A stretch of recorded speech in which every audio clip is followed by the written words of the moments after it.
Bakit nga ba naka-cardiac arrest ang mga manlalaro? Ito yung biglaang humihinto ang pagtibok ng puso kahit wala naman talaga silang sakit ay nangyayari pa rin ito sa kanila, lalo sa mga batang athletes. Katulad na lang ng nangyari sa college player na si Keontae Johnson 2 years ago na ang nakalilipas. Nang siya ay bumulagta sa sahig at bigla na lang siya nawalan ng malay habang naglalakad papasok ng court. Unti-unting bumaba ang ulo niya at sinong mag-aakalang cardiac arrest na pala ito.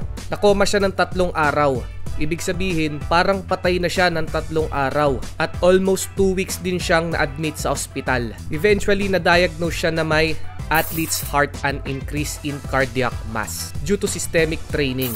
Nailigtas man ang buhay niya pero ang basketball career niya ay wala ng kasiguraduhan.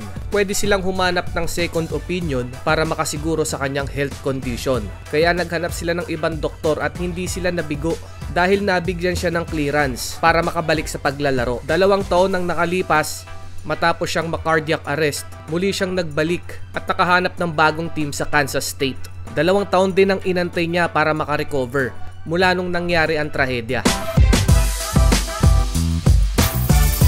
Hindi lang ito sa basketball nangyayari, maging sa ibang sport. Si Claire Crawford ay volleyball player. Siya ay 17 years old lamang nang siya ay ma-cardiac arrest. Bigla din siyang bumagsak at nawalan ng buhay, pero milagrong nakarecover. Merong tinatawag na cardiac arrest at heart attack. Ang cardiac arrest ay walang senyales. Bigla na lang humihinto ang puso ng isang tao at nakokoma. Ang heart attack naman ay may senyales. Mananakit muna ang puso ng isang tao or pwedeng sa braso or sa batok dahil sa bara sa ugat. Doon magsisimula bago ito atakihin. Nakaligtas man sina Keontae Johnson at Claire Crawford sa cardiac arrest, kabaliktaran naman ang sinapit ng 16-year-old high school star player na si Wes Leonard. Pagkatapos niyang ma-shoot ang game-winning shot noong March 4, 2011, tuwang-tuwa ang buong team at ang arena nang bigla siyang nawalan ng malay. Habang sila ay nagsiselebrate sa pagkapanalo, bigla na lang ito bumagsak sa court. Walang kaalam-alam ang mga tao. Inatake na pala siya sa puso due to enlarged heart. Pagkatapos ng game-winning shot na dapat celebration ay nauwi sa trahedya.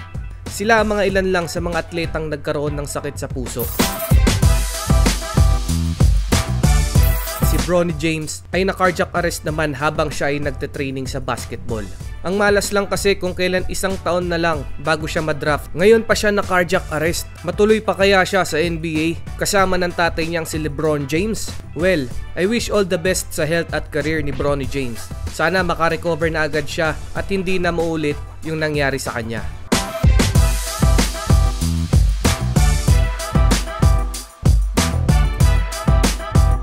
Patients with hypertension are mostly asymptomatic, said Dr. Benjamin A. Balmores, Jr., a nephrologist and trustee of the Philippine Society of Hypertension, PSH. Yun ang nakakatakot, that's what's scary. You are hypertensive but you don't know it. We call these individuals walking time bombs, he said at a recent webinar organized for My Measurement Month, MMM, a global campaign that raises awareness around blood pressure, BP.